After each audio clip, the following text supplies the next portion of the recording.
If your live show is dependent on backing tracks, then it's absolutely essential that you have a plan in case something were to go down. What will you do? Well, the best possible backup plan that you can have is to purchase one of these. This is the PlayAudio12 from iConnectivity. And in today's video, I'm going to show you how to set up this interface. You can see we've got two connections there. I'm going to show you how to set this up with two different computers so that you can have full redundancy for your live show. So that even if your main machine goes down, your secondary machine will pick right back up without skipping a beat. So let's dive in and get started. Hey everyone, and welcome back to the From Studio Stage YouTube channel. On this channel, every single day at 10 a.m. Central, I post a brand new tutorial showing you how to run tracks like a pro with Ableton Live and perform on stage like a pro with Ableton Live. So whether you're using Ableton Live for backing tracks, for key sounds, or using Ableton Live to create a connected stage to control your lights, lyrics, and video, you are in the right place. If you like that type of content, hit the subscribe button and hit the bell icon so you're notified when we go live. Like I mentioned, we're going to be talking all about the PlayAudio12 today. I'm going to show you how to set this up with two computers, right? And we're going to set up a fully redundant setup. Now, here's what I've got. I've got my backup computer here. This is computer B. I've got my PlayAudio12, and then right in front of me right here is my main machine. So this is my Mac Mini. This is my A computer. It's going to take the place of my, again, it's the main computer that I'm going to be using, running things from. And then, like I said, this is my B computer, and you can see the screen of that right here, okay? So I have my PlayAudio12 powered up. It's super important to mention that I've got the factory supplied power supply for this. So make sure you're using the power supply that comes with your device, and I've got that powered up. Now let's connect this to our computer. So let me actually see if I can show you this. And we're gonna plug this into both of our computers, right? So let me switch camera shots here so that you can see this. And I've got two USB cables. So I've got this first cable here that's coming from my A machine. And again, as a reminder, my A machine is this computer right here in front of me. This is a Mac Mini, okay?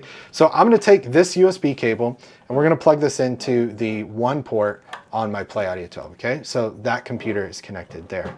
Now I have my B computer here, and I've got the USB cable for this. So let's take this guy and let's plug this into port number 2 on our PlayAudio12, okay? So we've got those connected. Now, I've got this powered up. I've got it connected to both of my computers.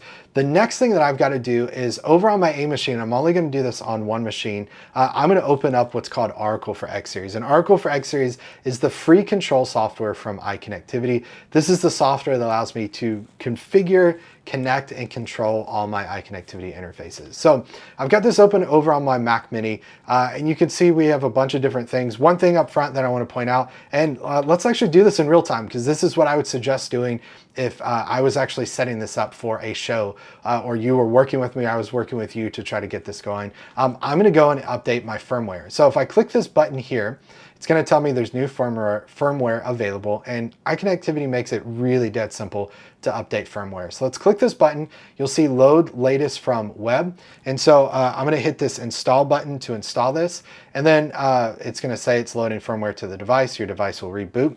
Let me actually show you this on the device here. Again, let's see if I can take you over to this camera. You'll see that this is flashing lights, and these lights are going to continue to flash while the firmware updates on this. I know it's a little out of focus, but you still get the point. The lights are going to flash while the firmware is updating, so we'll wait a second for this to update. But then once it's complete, oh, there it goes. It's coming back. You'll see it power right back up, just like that. So it doesn't take long at all. With the newest version of Oracle for X Series, you could actually load the firmware from your computer. You don't have to just load it from the web. So if you're in a venue where you don't have internet access, that could be super, super helpful to load from a disk. Now, so my firmware is updated on my device. This is super important to do, again, when you're first starting, because you don't want to go out on the road with old firmware, and I want to make sure I have the most recent version of the firmware loaded. So Oracle for X Series is set up and ready to go. We'll use this to make some configurations to show you a few things, but I've got my firmware set up. Let's go into our A computer, Ableton Live on our A computer, and it's worth me stressing and mentioning, on my A computer, I have Ableton Live 11.1, so you can see that right here. On my B computer, I have Live 11.1 set up as well too. I think it's super important that both of your machines are on the same OS and the same software. So both of these are using Live 11.1. So let's start on our A machine. I'm going to press Command comma to go into Preferences. This is going to take us into where we can choose our audio interface and set this up. I'm going to go to the Audio tab to start with. Audio input device, I'm going to set this to no device because I'm not processing audio right now. And audio output device, we're going to go here and find our PlayAudio12. Now what we can do next is configure our outputs. My personal preference is to basically enable mono and stereo access for almost all of our outputs, with the exception of one set of outputs, and I'll show you that in a second. So let's click Output Config. And you can actually see I've got this set up. Mono outputs 1, 2, 3, 13, and 14. I've got that enabled. Stereo outputs, I have all of these enabled. I'm going to actually go ahead and disable this one right here.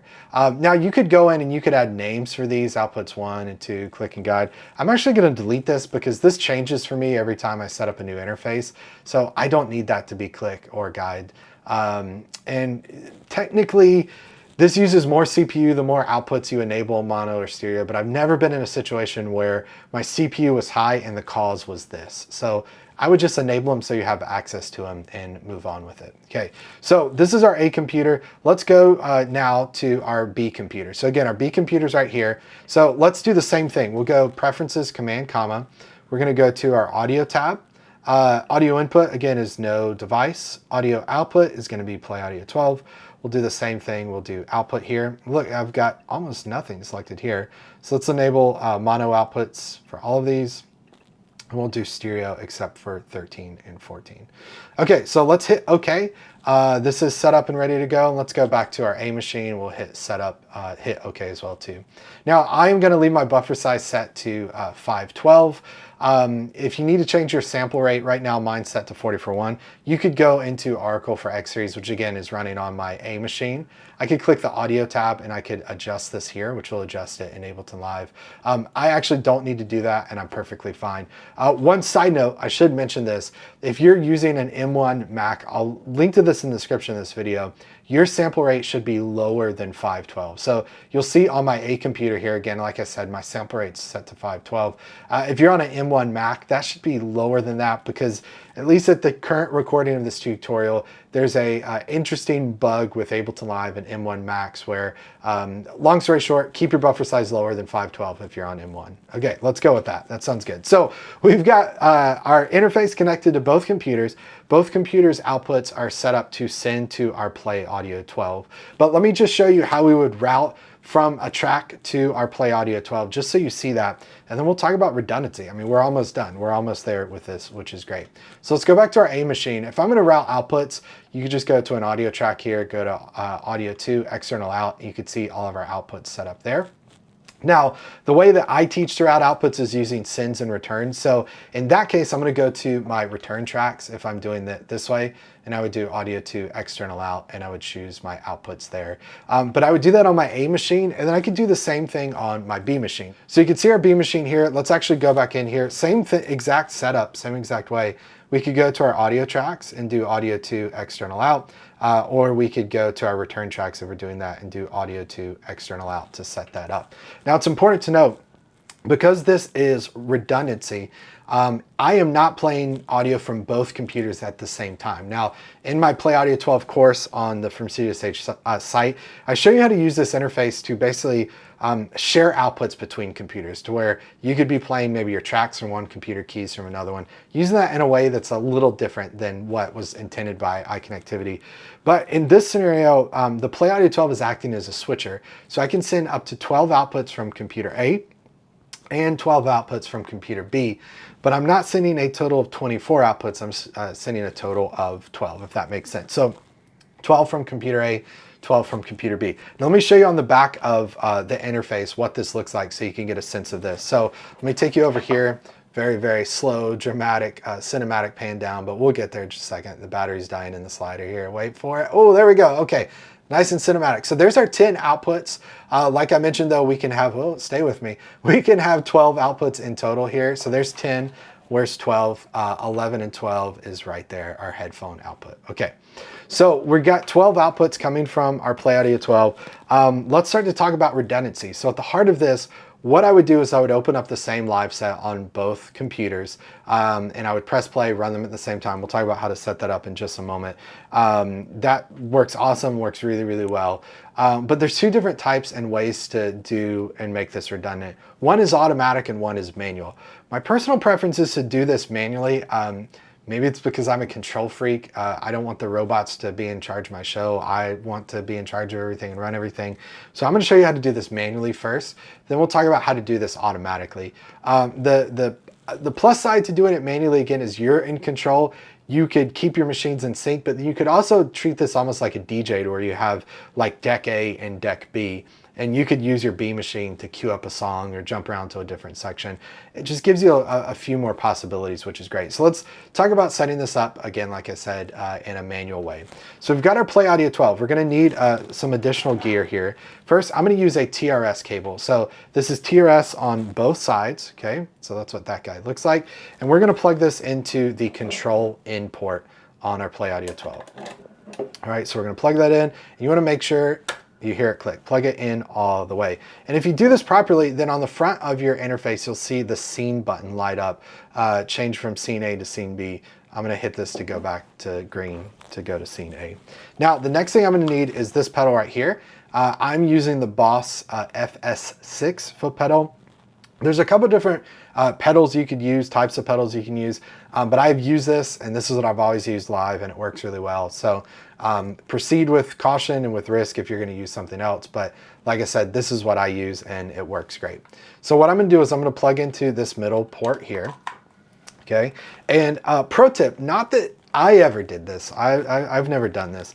But, you know, in case you're dumb, not like me, because again, I've personally never done this. This does require a battery. So if you were to plug it in and spend more time than you should wondering why the light is not lighting up, potentially consider putting a battery in it. But again, I've never done that because I'm a smart person. So I've got this plugged in here. And again, I'm plugged into the A and B port. I've got this mode set to latch for both of these instead of momentary.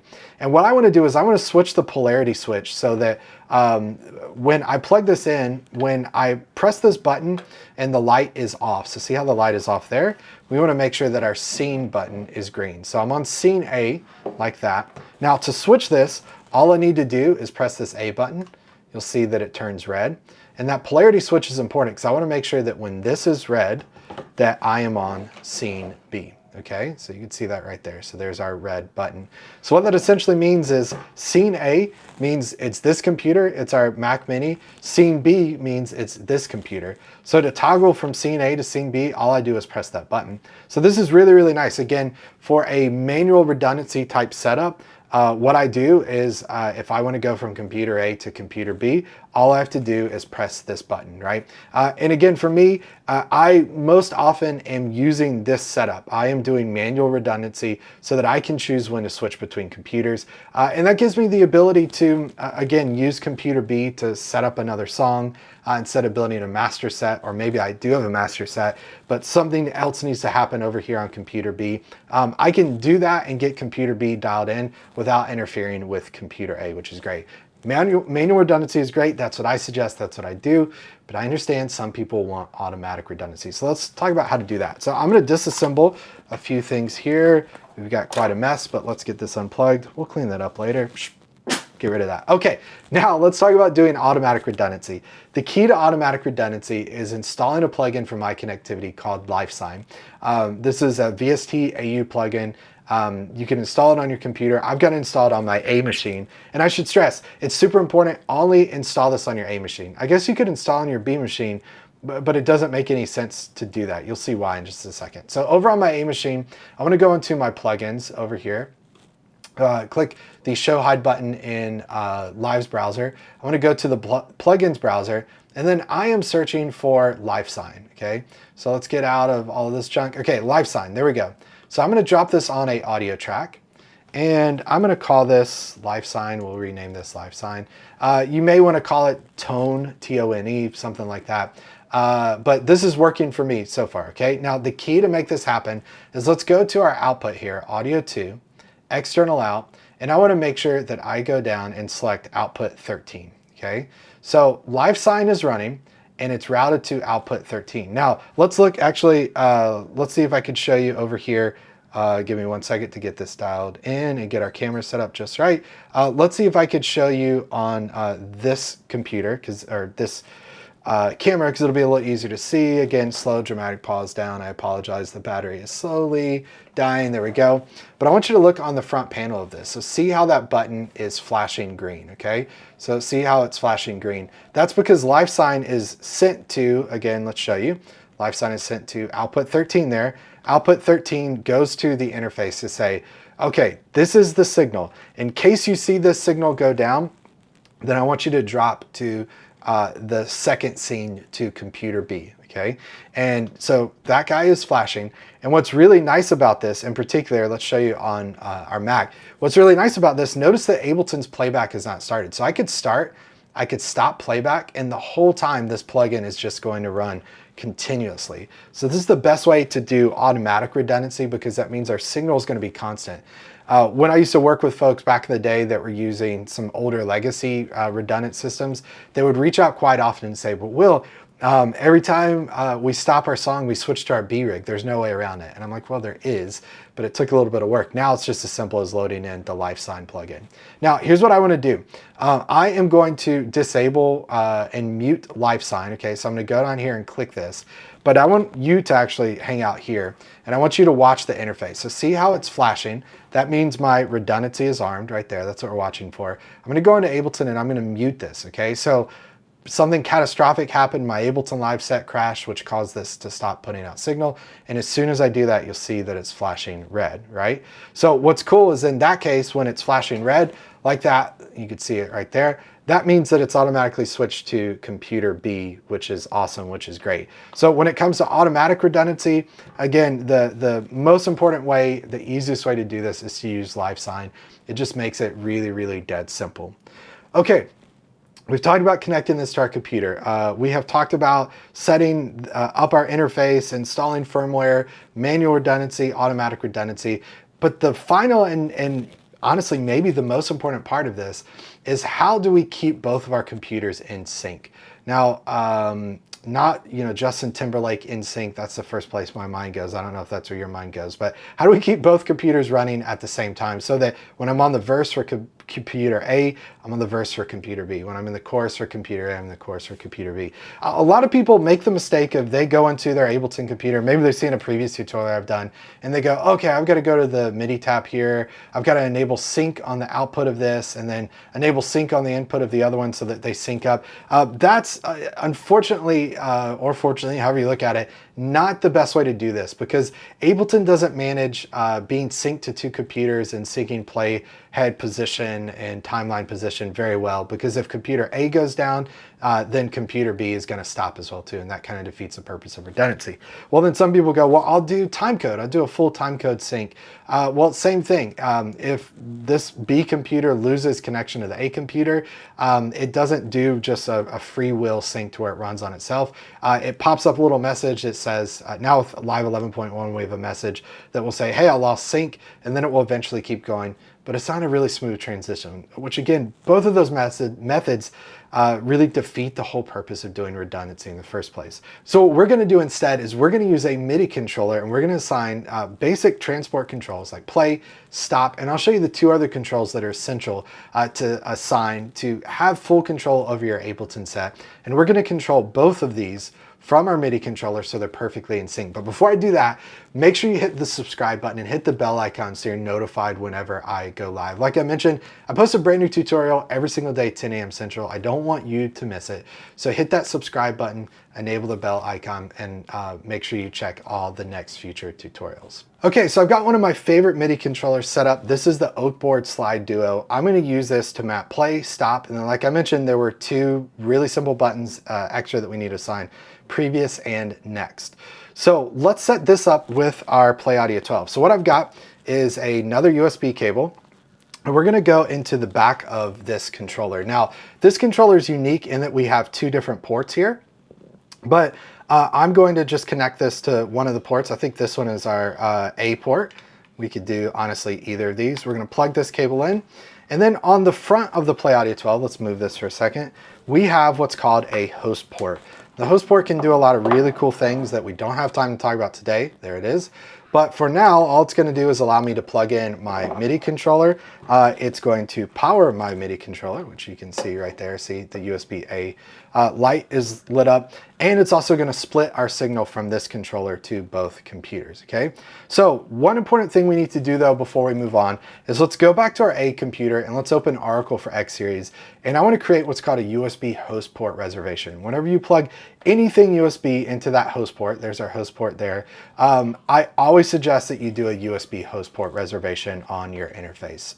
So let's go to Oracle for X Series. I want to go to USB host reservation section here.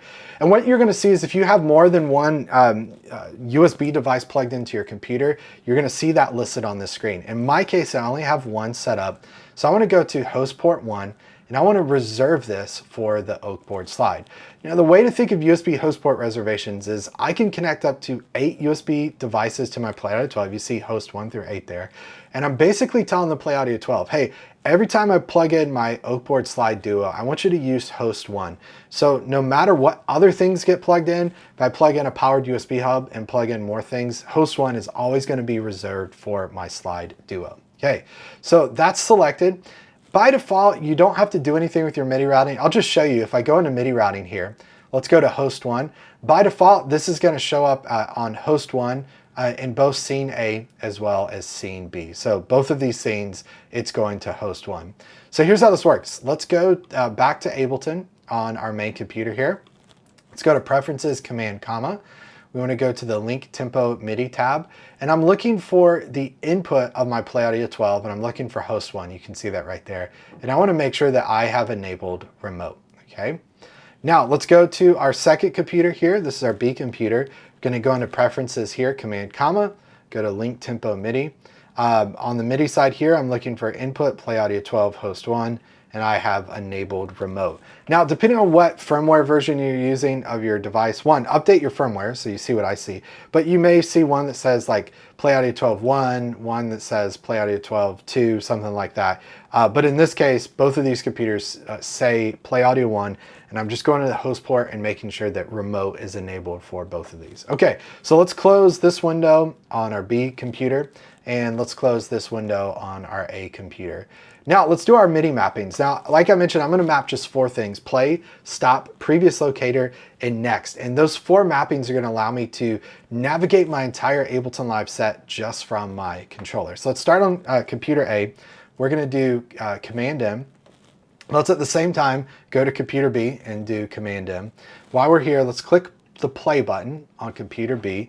And I'm going to go to computer A, and we're going to click the play button as well too. And now on my Oakboard, let's click this play button here. What that's going to do is send MIDI signal out to that host port, which is going to go to both computers. And I'll show you now Mac Mini A. You can see we've mapped a button here. Let's go to Mac Mini or computer B. You'll see that play is mapped there. Now let's click stop on both of these machines. Okay, and we're going to click the stop button on our Oakboard. You see it's mapped there. And then you can see it's mapped there on that computer. Now 2 other controls we're going to map. Let's go back over to our A machine. I'm going to press tab to go to arrangement view. I'm going to click this previous locator button, and let's take you over to our other computer. I'm going to press tab, we'll do previous locator. And on our Oakboard Mini, we're going to map this previous button as probably expected and guessed, okay? So you can see previous is mapped there. Let's show you on this computer, it's mapped there as well too. Now let's do next. This is our final mapping. So we'll click next locator. We'll click next locator here, and then let's map next, okay? And that's mapped on both of our computers. So I'll show you again on both our machines how that's mapped. Now let's hit Command M on both of these to get out of MIDI map mode. And here's what I essentially have now. I've set up both of these computers to receive MIDI commands from this MIDI controller. So when I press play, both of them are going to play. When I press stop, both of them are going to stop. When I hit previous locator, both of them are going to go to previous locator. When I hit next, both of them are going to go to next locator. So let's do a real simple kind of demo for you to see this. So I'm going to press stop. That's important for me to make sure both machines are stopped and back at the beginning. I'm going to press play, and I'll show you my Mac Mini, see how that's running, and then I'll show you my second computer here. It's running at the same time. If I just jump between these two, you'll see that both of these are running in tandem, running at the same time. If I press stop, you'll see both of them stop. And if I press stop again, you'll see both of them reset to 1.1.1. Okay, so let's take this a step further. So what I've done on both of my machines is I've added 3 locators, song 1, 2, and 3, and then you can see on my second machine, song 1, 2, and 3. We could fully navigate our Ableton Live set again with just those 4 buttons, play, stop, previous, and next. Let me show you this in action. So let's actually show you the overhead view. So again, I'm gonna press stop, and then if I press play, both of these are gonna play, but I'm gonna use my next button here to jump us to song 2. So let's show you our Mac Mini. So see how we're on song 2. Let's show you our other computer, we're on song 2 as well. Let's hit next one more time. Gonna go to song 3. Let's go to song 1, so we'll jump back 2 more times there. So we can press play again. You can see on both computers we're playing. Let's hit next on both computers. You'll see both of them jump to song 2. Let's hit previous to essentially repeat song 2. I'll show you on both of these how they both repeat, and then press stop and stop one more time to get that dialed in. So the key to doing this and doing this really well, use those 4 buttons. Again, use play, stop, previous, and next, but it's super important that you only navigate your live set using those buttons so that everything stays in sync. And if you could do that, if you could set up your PlayAudio12, set up either manual or automatic redundancy. Again, personally, I would suggest manual redundancy. Plug in a MIDI controller, open up the same live set on both machines, then you're gonna have a rock solid live setup that no matter what happens, you'll have a rock solid setup for your live show. If something happens with computer A, it'll automatically jump over to computer B, or manually jump over to computer B if you do it that way. This is the best, most affordable way to create a redundant setup. And this doesn't just work with audio, this works with redundant MIDI in and out as well too. But to see more about that, you've got to become a From Studio to Stage student. You can click the link in the description of this video to check out my full PlayAudio12 course. But if you want to stick around the channel and see the free content I have, then again, make sure to hit the subscribe button on this channel and enable the bell icon so you're notified when I post new content. Thanks so much for watching, and we'll see you on the next one. Take care. Bye.